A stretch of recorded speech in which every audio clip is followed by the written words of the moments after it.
Attention, this is a state of national emergency. All civilians are required to be indoors by curfew. You there, get on the ground. We're kidding. That's Matt behind the camera. We've got Tyler helping us out today. I'm Ben. That makes this stuff they don't want you to know. And none of us here in the studio are police officers or members of the military. But what's the difference between the two? You can turn back now or learn the stuff they don't want you to know. First, let's look at some context. Now, you have probably heard of a SWAT team. That stands for Special Weapons and Tactics. SWAT teams were not always around, but when they became a thing, they weren't even used that often until the 1980s. Until the 1980s, you would see SWAT teams rarely. They were involved in really high potential calamity situations. We're talking about hostage negotiations, bank robberies, kidnappings, the really messed up stuff. And by most accounts, these professionals would usually do a good job of, stabilizing the situation as best they could. In the 1980s, what changed is the war on drugs. Tonight, I can report to you that we've made much progress. 37 federal agencies are working together in a vigorous national effort. And by next year, our spending for drug law enforcement will have more than tripled from its 1981 levels. This led to an increased militarization of police and also more and more departments acquiring things like SWAT teams. A second big tilt to the evolution of police forces in the United States comes with the war on terror. Our war on terror begins with Al-Qaeda, but it does not end there. It will not end until every terrorist group of global reach has been found, stopped, and defeated.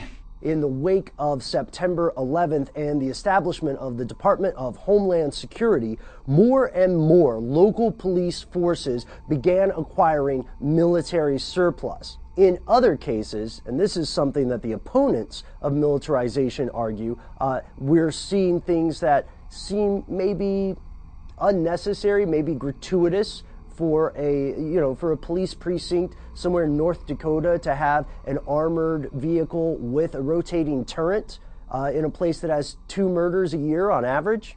But even before September 11th, the U.S. Congress was working on improving access to military hardware for law enforcement agencies. As a matter of fact, in 1997, they started something called the 1033 program, which came through an agency in the Pentagon called the Law Enforcement Support Program. And what this did through grants and subsidies and just herding through paperwork was allow police precincts and other law enforcement agencies access to things that normally you would have only seen on a military base or in the theater of war. By 2005, over 17,000 police agencies had been working with this program. We're talking hundreds of aircraft, thousands of rifles, grenade launchers, stuff like that, not just the typical service pistol. Now, this isn't always a bad thing to supporters of these programs. They would argue, in fact, that this increased militarization has reduced crime. But opponents don't agree with that at all. Like the think tank Cato Institute is probably one of the biggest, most vocal opponents of this militarization. And the reason that they are opposed to this is that they think there is a mission creep. Mission creep is a term that describes how an ordinary or the original objective of a mission slowly widens and widens and widens and widens until it becomes something else. So for instance, imagine a group that was tasked with stopping one incident of a drug raid, right? Or a drug ring. And then that expands, to other jurisdictions, other drug rings until all of a sudden, boom, it's a war on drugs. The idea of drugs or the idea of terror.